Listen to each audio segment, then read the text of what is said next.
सिर मुड़ाते ही ओले गिरना किसे कहते हैं, ये कोई इस वक्त उद्धव ठाकरे से पूछे। उद्धव ठाकरे और संजय राउत ने हाल ही में उद्धव के नाम पर मुख्यमंत्री पद को लेकर इच्छा जताई थी और इसके बाद कांग्रेस और शरद पवार ने तो सीधे गठबंधन तोड़ने की धमकी दे डाली है। जी हाँ, महाराष्ट्र के महाविकास अघाड़ी गठबंधन में सीएम पद के चेहरे को लेकर रार बढ़ती ही जा रही है। कांग्रेस के साथ शरद पवार भी उद्धव ठाकरे के खिलाफ हो गए हैं और शरद पवार ने भी उद्धव को दो टूक कह दिया है कि वो कोई गूंगी गुड़िया नहीं है। तो क्या अब उद्धव को अलग थलग करने की तैयारी कर रहे हैं शरद पवार और कांग्रेस? एमवीए में आखिर मुख्यमंत्री फेस को लेकर इतना हंगामा क्यों बरपा है? क्या कहना है शरद पवार का, आपको बताते हैं सब। आप भी वीडियो को शेयर करें और अपनी राय कमेंट बॉक्स में जरूर दें।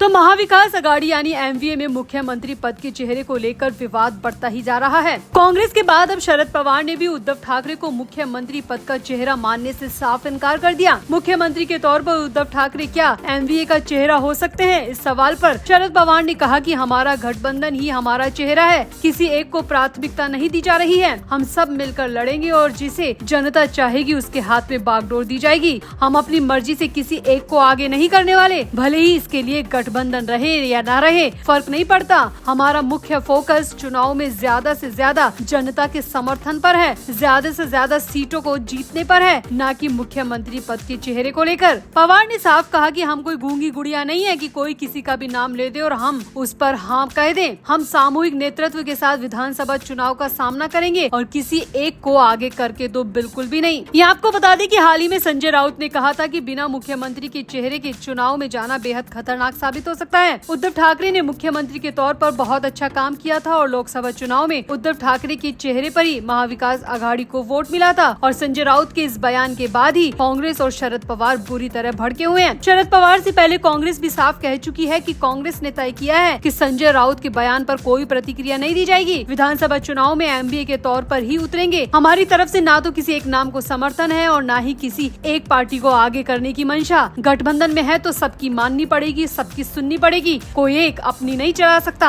वहीं शरद पवार की तरफ से जयंत पाटिल भी कह चुके हैं कि एमवीए के घटक दलों को महाराष्ट्र विधानसभा चुनाव से पहले मुख्यमंत्री पद के उम्मीदवार के नाम की घोषणा करने से बचना चाहिए और इसके बजाय सत्ता में वापसी करने पर फोकस करना चाहिए। जयंत पाटिल ने ये भी कहा कि एमवीए के किसी भी एक सहयोगी को एक तरफा ये घोषणा नहीं करनी चाहिए कि वो कितनी सीटों पर चुनाव लड़ रहा है और कौन मुख्यमंत्री बनेगा, क्योंकि आगामी चुनाव में जीत की संभावना ही एकमात्र मानदंड होगी। इसके लिए पहले से कुछ भी कहना, कुछ भी उल जुलूल बयान देना भारी पड़ सकता है। ये आपको बता दें कि इस साल लोकसभा चुनाव से पहले उद्धव ठाकरे के नेतृत्व वाली शिवसेना यूबीटी ने राज्य की कुल 48 में से 21 के लिए उम्मीदवारों की घोषणा की थी। इसके बाद कांग्रेस ने इस फैसले की कड़ी आलोचना भी की थी और कहा था कि एमवीए के हर घटक को गठबंधन धर्म का पालन करना चाहिए। और यहाँ पर भी कांग्रेस और शरद पवार का यही कहना है कि गठबंधन एक है तो मिलकर चलना चाहिए, सामूहिक नेतृत्व के साथ आगे बढ़ना चाहिए। कुल मिलाकर एमवीए में मुख्यमंत्री पद को लेकर रार बढ़ती ही जा रही है। कांग्रेस और शरद पवार का स्टैंड बिल्कुल क्लियर है, उनका फोकस सत्ता में वापसी करने को लेकर है, किसी एक को आगे करने का विचार नहीं है। यानी कि कांग्रेस और शरद पवार किसी भी कीमत पर उद्धव ठाकरे को मुख्यमंत्री पद का चेहरा नहीं बनने देंगे, ये साफ हो चुका है। तो आपको क्या लगता है, क्या एमवीए को बिना मुख्यमंत्री के चेहरे के चुनाव में जाना चाहिए या फिर